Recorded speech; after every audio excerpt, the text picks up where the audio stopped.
Oh, jetzt habe ich einen Tag Pause gemacht von der Kajaktour an der Ruhr. Oh, okay. Die Pause tut gar nicht gut. Ich spüre meine Schultern doch ganz schön heftig.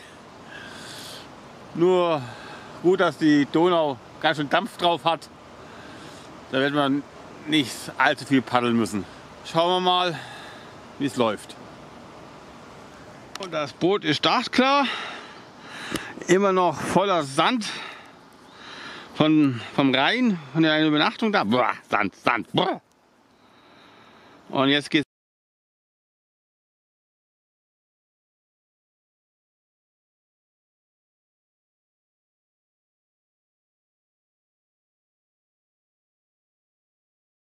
Drin in der Donau und auf geht's.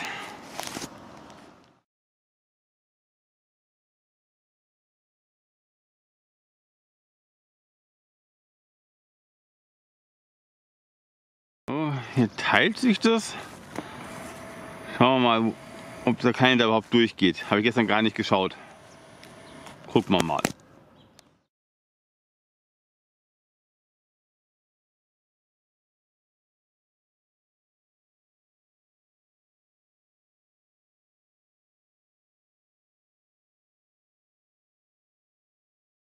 So, das ist die Stelle, wo das tapfere Schneiderlein von Ulm seinen Flugversuch gestartet hat, aber wegen ungünstiger Thermik gleich ab in die Donau gestürzt ist. Er hat danach keinen Flugversuch mehr unternommen, die Blamage war zu groß.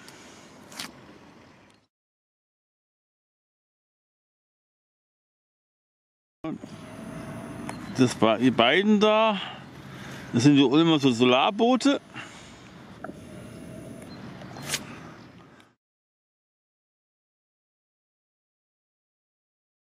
So, das mit einem guten Dampf mit der Donau hat sich auch erledigt.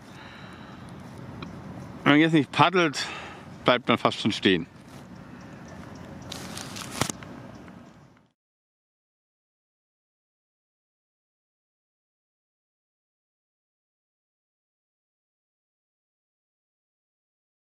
Ich bin gerade freudig überrascht. Ein ganz seltenes Phänomen. Rückenwind.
Jetzt eine ewig lange Fischtreppe, weil das Wehr ist erst da vorne. So, die Fischtreppe hat noch eine Nebenfunktion. Die dient hervorragend als Müllfänger.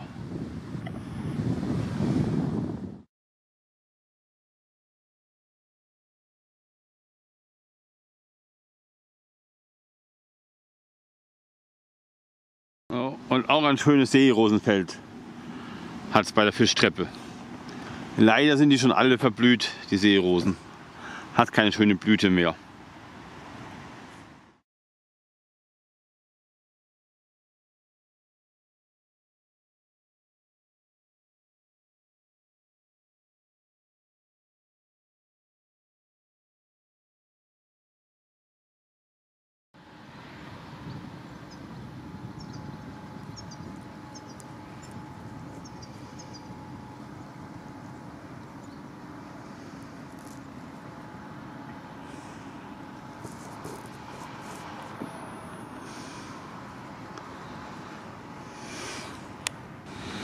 Echt eine saublöde Stelle, um wieder reinzukommen. Die andere ist auch nicht wirklich besser. Echt blöd. Gut, dass man eine leere Seawave noch gut alleine tragen kann. Die ist leicht genug dann. So, hinten ist das Boot festgemacht. Und lassen wir vorsichtig reinrutschen. Ganz vorsichtig, nicht dass es irgendwie umkippt. Und weiter geht's. Den heftigen Einstieg überwunden. Und jetzt geht es dann wieder weiter, die Donau abwärts.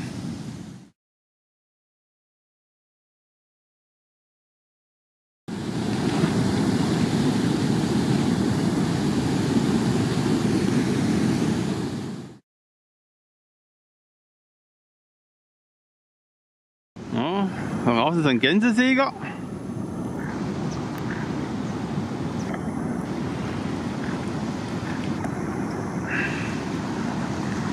So, und jetzt gehen wir mal genießen, solange es noch so schön läuft, bevor der Stau von der nächsten Stufe kommt.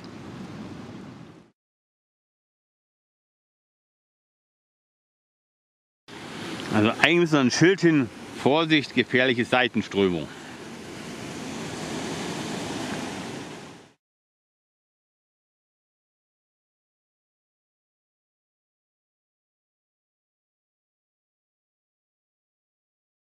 Jetzt da unter den Bäumen, die wir ein bisschen unterstellen. Vielleicht wird ja der Regen etwas weniger. So, der Plan hat funktioniert, es hat aufgehört zu regnen. Ich kann wieder den Anker lichten. Okay, Fehlanzeige. Kaum die Aufnahme gemacht. Schon geht es wieder los. Zu früh gefreut. Aber das hellere Wetter kommt immer näher. So, schauen wir mal, ob der zweite Startversuch klappt. Jetzt ist wieder der Regen weg. Schauen wir mal, ob ich jetzt Glück habe. Schön langsam paddeln, nicht dass ich den Regen wieder einhole.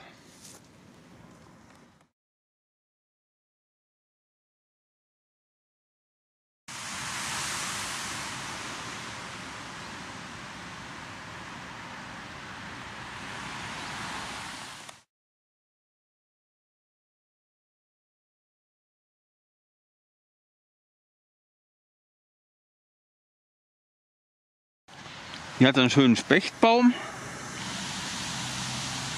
Da war Löcher drin. Da sind Löcher drin. Da war der Specht fleißig.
habe ja keine Ahnung, wo ich bin.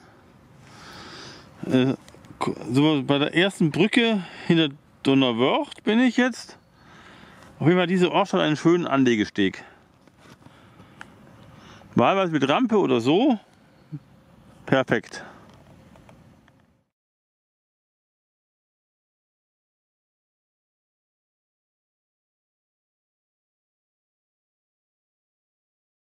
Irgendwie an der Ruhr so abgraben müssen. Hier in der Donau gibt es immer wieder Biberspuren, wo es leider den Bau selber oder irgendein Bau selber bisher noch nicht gesehen.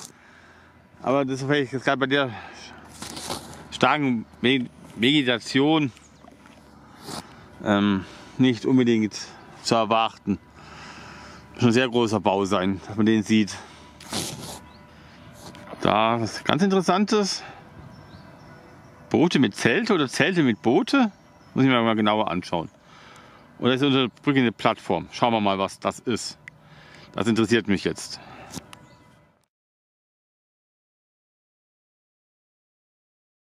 Wir wollen mit den Dingern bis zum Donaudurchbruch und die sind so gebaut, dass sie genau durch die Schleusen durchpassen.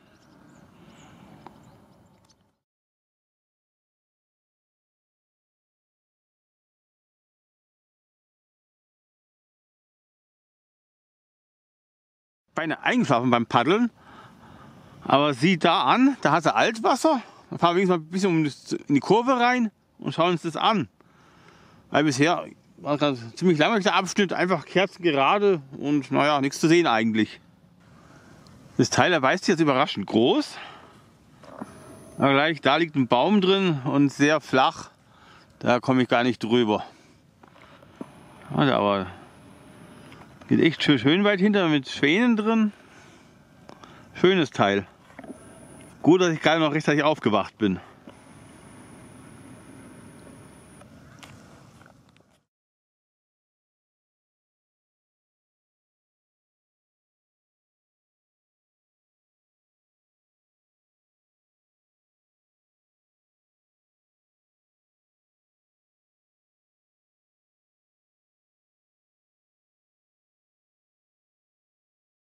So, jetzt wäre ich beinahe Opfer von der langen Seewelfschnauze geworden. Beinahe nicht mehr weg von der Sandbank gekommen.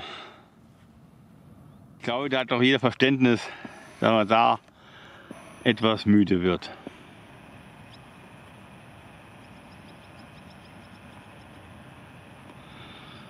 Das ist so eine Brücke, ein echt atemberaubendes Highlight. Mit Autos drauf. Wow.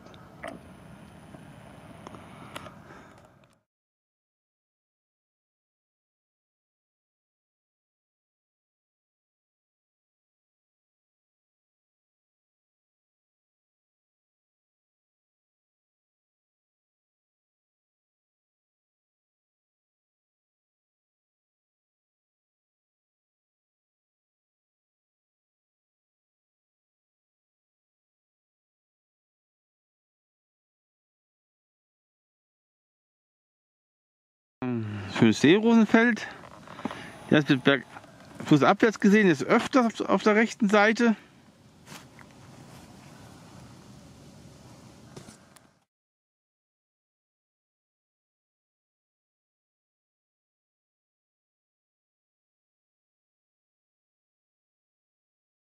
Man kann sagen, die Strömung ist jetzt ganz weg, aber immerhin haben wir Rückenwind. Das habe ich in der Ruhr eigentlich nie gehabt. So, unter der Brücke sehen wir schon das nächste Stauwerk durch. Mal gucken, wo da die Umtragung ist. Aber wir werden noch von nahen schon sehen.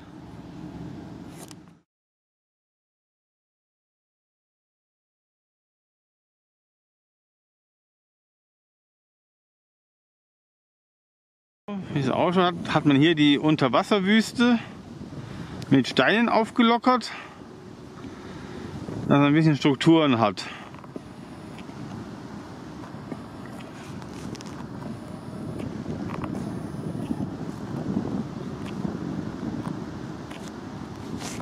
Okay, da ist das Ende von dem Abschnitt.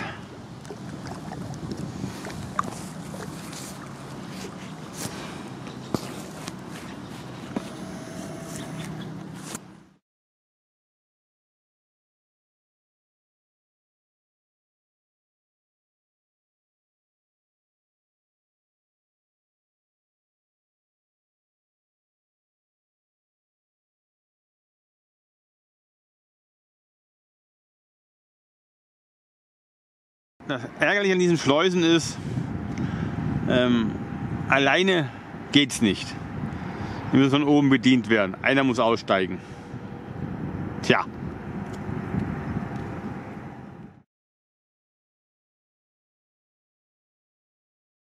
So. Angelandet und auf zur nächsten Umtragung. Ich habe Glück, ich habe einen Passanten angesprochen. Ich werde jetzt geschleust. Ich muss nicht umtragen.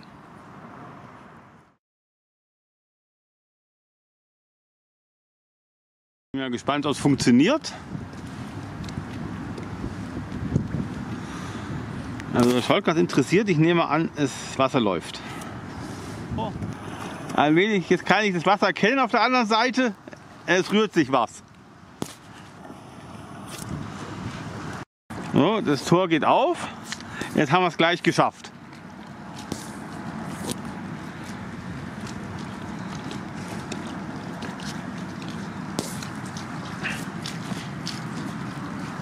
So, hinter mir hat sich jetzt die Schleuse geschlossen.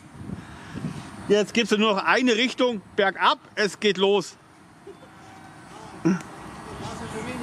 Ja, es wird weniger. Festhalten!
So, jetzt geht die Schleuse auf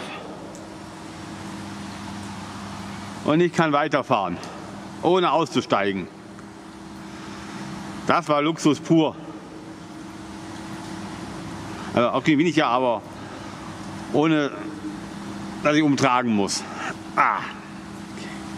Und gut, wir geschleust haben, eigentlich wäre wieder die Böschung runtergegangen, die Treppen. Da das Boot dann immer hinzukriegen, da freut sich der Boden.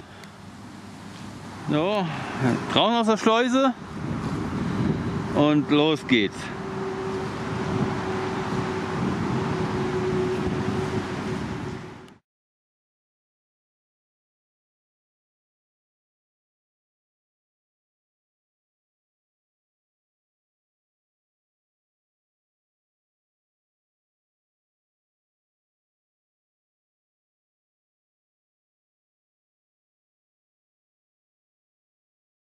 Wenn wir das vorhin richtig gesagt haben, ist das hier die A7-Brücke.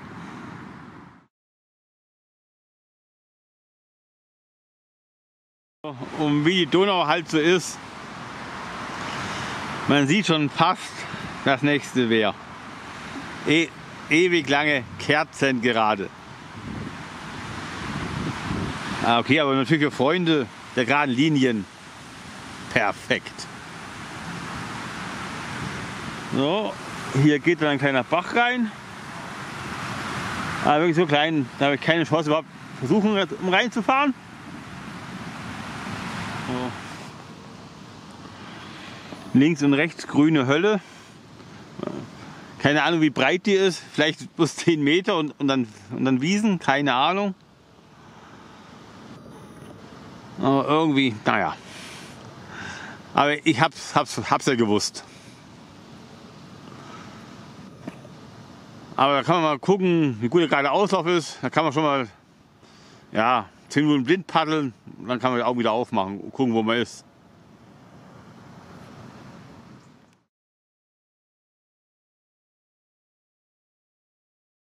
Okay, nach 50 Paddelschlägen habe ich das andere Ufer getroffen. Bevor wir in die Mitte gefahren. Und zack, war ich am linken Ufer. Keine Ahnung, ob da gerade Auslauf war oder ich ungleichmäßig paddle. Was natürlich gut sein könnte.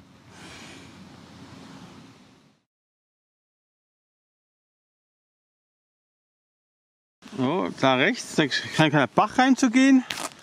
Fahren wir ein bisschen rauf, das scheint zu gehen.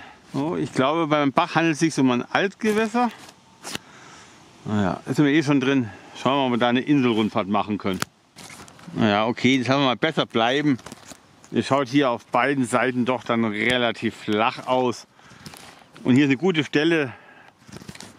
Da kann ich sie drehen, das Boot. So, es ist soweit, nach dem langen Biberentzug. Da ist eine kleine Biberburg. Yippie-yay. So, in der Zwischenzeit bin ich in der Kurve angekommen, die man von ganz da hinten gesehen hat. So, aber unverdrossen geht es weiter.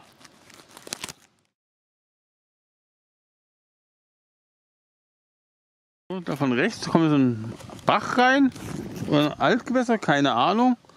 Schauen wir mal ein bisschen rein, was das ist. So, das ist ein Bach. Schauen wir mal, wie weit wir hochkommen.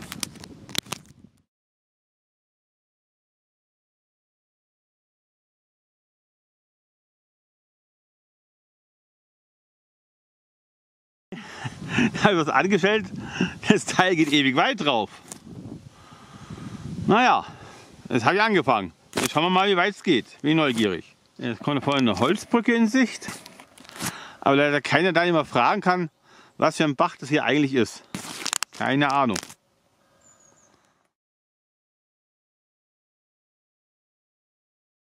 So, hier hat es eine Treibholzsammlung.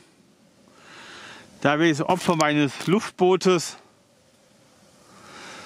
Weiß Gott, was alles drin steckt, da breche ich jetzt lieber mal nicht mit Gewalt durch. Das könnte sich rächen. Und hier jetzt irgendwo rauszugehen, ist auch nicht gerade angesagt. Da muss ich wohl meine Neugierde zügeln, wo das rauskommt. Naja, wieder zurück und weiter geht's.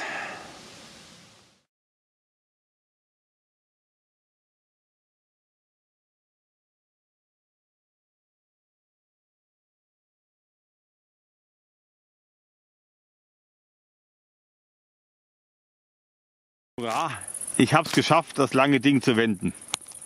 Das wäre es noch gewesen, die ganze Zeit rückwärts zu fahren. Das ist die Mündung von dem Bach in die Donau und jetzt geht es weiter, die Donau runter. Ups, und in meinem Rücken kommt wieder ein Regenwetter auf. Das gefällt mir gar nicht, was ich da sehe, da hinten, nein, da vorne. Das ist nämlich ein Jägersitz mit extra breiter Plattform.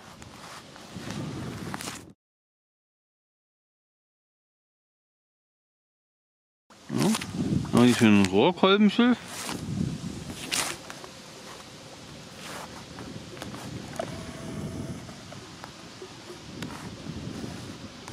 So, auf der rechten Seite haben wir jetzt eine Steinbefestigung. Schauen wir mal, vielleicht hat hinter der Kurve bereits das nächste Wehr.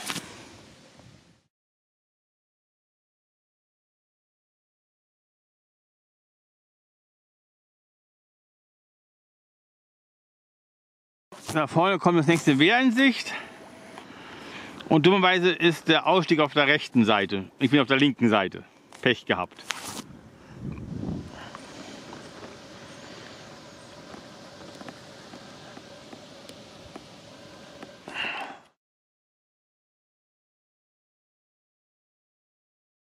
Ja, ein bisschen Bäume untergestellt. Es regnet aus allen Kübeln bei der Schleuse Leibheim. Schauen wir mal. Aber ich glaube, es besteht Chancen, dass es wieder besser wird, das Wetter. Ja, das ist wieder mal eine Umtrage der Extraklasse.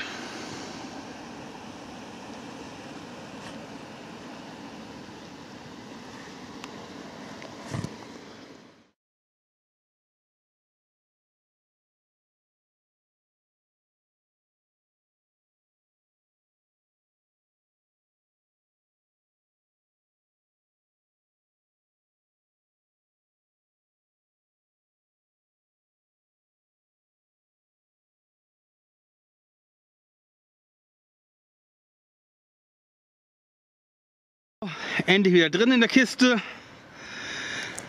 Bei der Schleuse Leibheim 2 Regenschauer abgewartet. Und jetzt dürfen wir erstmal eine Zeit lang wieder gutes Wetter haben.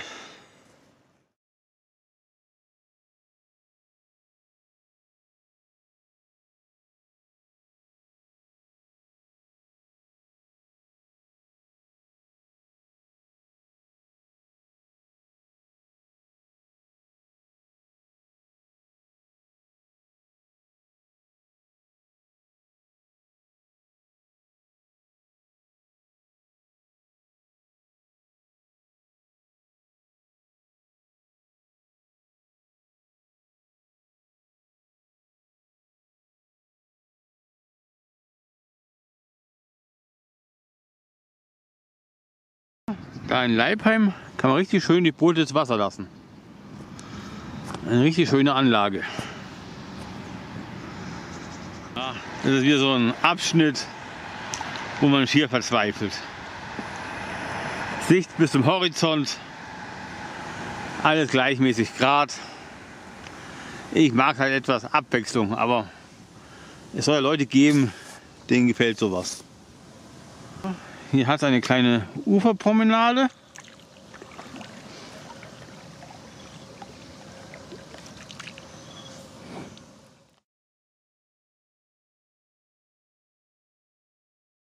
Ich glaube mal, da vorne könnte schon wieder die nächste Schleuse sein. Also wer halt. Es könnte sein, da die Schilder da. Mal gucken, welche Seite ich rüber muss. So, nächste Wehr voraus. Und der Ausstieg und die Schleuse sind rechts. Weit und breit keiner zu sehen. Ich schätze mal, da werde ich wieder keinen finden, der mich da schleust.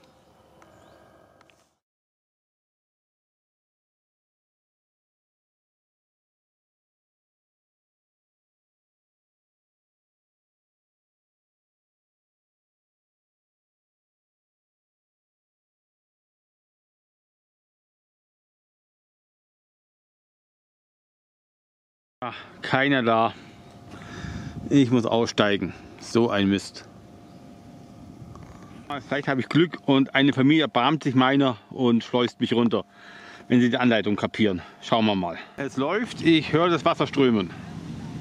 Die Schleuse hat einen heftigen Sog reinwärts und muss ich echt gut festhalten. Stärker als bei der anderen kommt es mir so vor. Die Schleuse geht auf. Jetzt kann ich dann gleich reinfahren.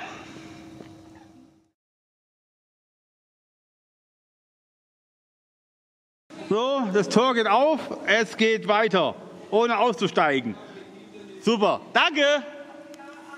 Das Bär wäre überwunden und man merke, man muss auf den Knopf beim Rauslassen immer drauf drücken, sonst dauert das ewig.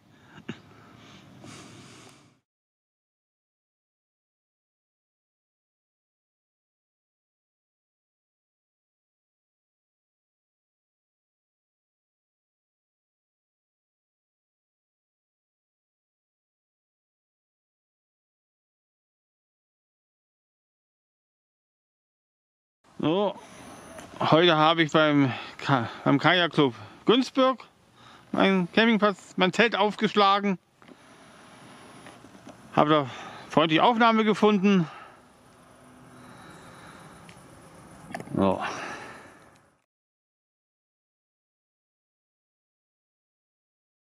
Jetzt habe ich gerade vom Kanu-Club ein Original Legoland Kuchen bekommen. Und immer noch größter Sand vom Rhein. Ich sag nur eins, Sand. Sand, Sand, Sand. Boah. Diese Eiche hier ist der Hochzeitsbaum von Günzburg. So Paare lassen sich ganz gerne vor diesem Baum fotografieren. Warum auch immer. Keine Ahnung weshalb.